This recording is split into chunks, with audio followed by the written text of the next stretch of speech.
preacher's demeanor shifted.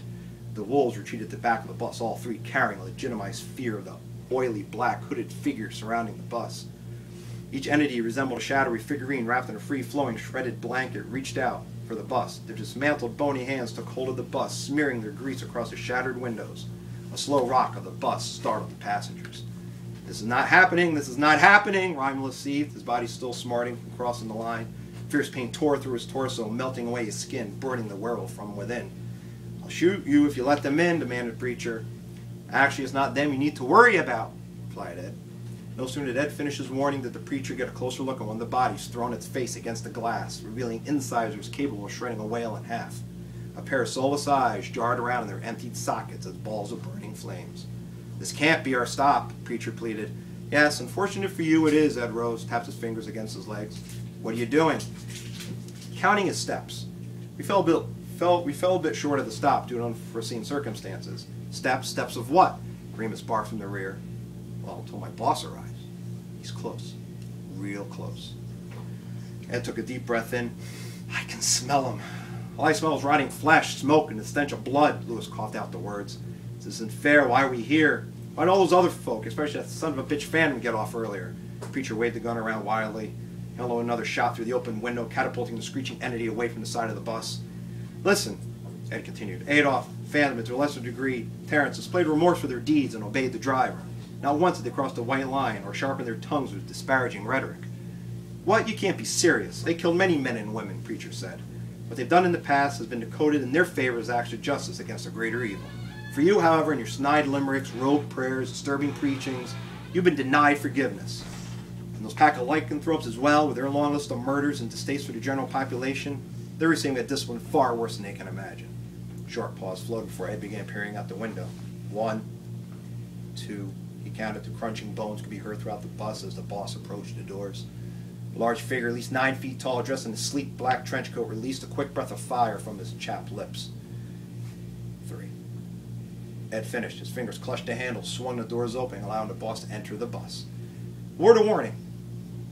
The boss has a thing about his appearance, so please refrain from looking directly at his face. He has a series of bad burns, supposedly, and he's a bit self-conscious." The sheer weight of the boss lowered the bus to the ground, exploding the rubber right off the tires, leaving behind scorched metallic rims. "Ed," the voice hissed. Ed made a careful decision not to look at his boss directly in the face was a rule all the employees had to follow, signing it in their own blood and sweat. "Yes, sir," Ed rolled his eyes, trying to fixate on something else. "I'm impressed with your busload tonight," his voice crackled with disturbing delight. "We have seen it hit the jackpot tonight." The preacher, unable to contain his curiosity, looked directly at the mysterious figure. "Yes, although I understand there are a few more waiting to be picked up." Ed said, "Yeah, I'll send another driver out for them. Don't you worry about that." "Okay." Ed rolled a piece of butterscotch candy and placed it in his mouth. "Ed," the boss continued with a lighter tone, "I'm extremely satisfied with your years of service." "Thank you. I understand there are several people you like to visit." "Yes, sir." "I'll ask with one last request." "Whatever you need, boss. When you leave, don't turn around. No matter how harsh the screams, keep going. Enjoy your retirement." Understood. Ed departed the bus and did as he was instructed. He kept walking through the fiery tunnel and soon disappeared on the northern end of the tunnel, reversing his route from before. Screams!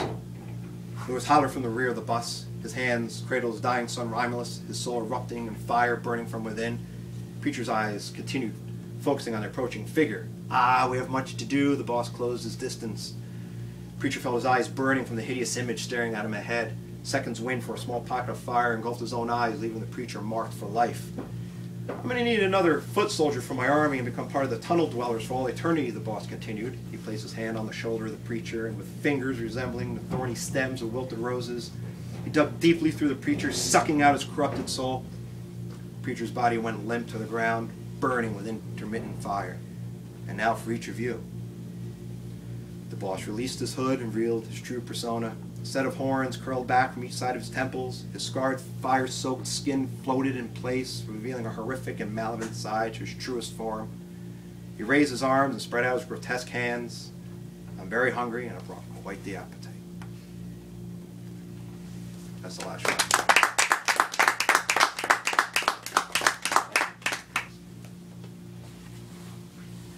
And that puts us at 8:06. Oh. Later than I thought. Put some cards up here if anyone is interested. I can offer another reading if you like. Robert may do another reading. Otherwise, is there any brave soul with a question or three? I'm going to read an excerpt from Contagion for you. I know you're interested. No? Okay. All of these books are available here, or if you were undecided, you could find them here another day. In the Don't local be authors shy. section to the right. That's right. We trust that you won't go to the large conglomerate, so stick with your small bookstores. Yes, sir.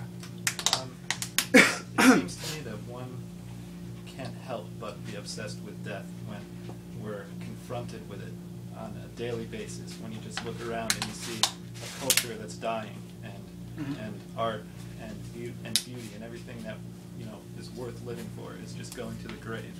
Is that what inspires you to write at all? Not usually.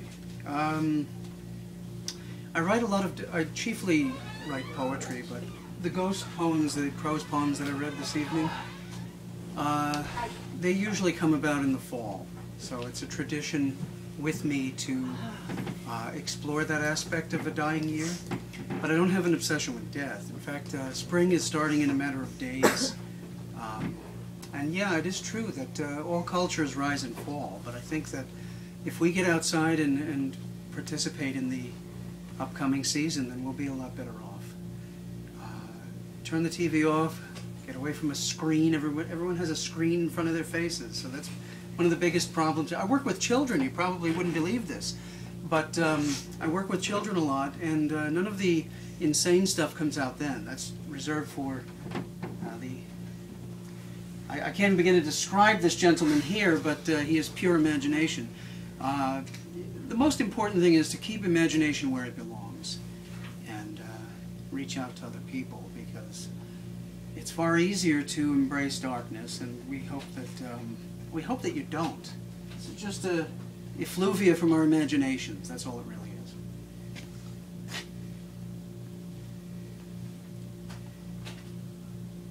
Anyone else?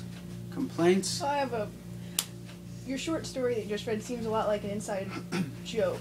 You know, like that someone has experienced something, and unless you were there, you don't know it. So if you read the other books, you kind of... If you read Quiver Omnibus, my complete trilogy of werewolf novels, you'll get all the in-jokes between all the Beaumont family. Okay. And Carney Creek 1 and 2, which I don't have the original one here, but Carney Creek 2 is in Ghost Prince. That is the Preacher and the Phantom in there. I wanted to put a bunch of characters on a bus ride, like I said, to hell. So I took all the nasty ones, like the Beaumont, especially the ones at the end, and certain ones that deserve redemption, like Adolf and his son, and the Preacher, or not Preacher, Phantom. I want to give them some sort of redemption. So that's why they got off first, of course. But the other ones I want to have some fun with, like they got to get what's coming to them. I mean, whatever happened in the novel, Quiver, wasn't enough. I wanted. So I just happened to come up with the idea of, my father being a bus driver. I'm like, well, they're all going on a little journey together.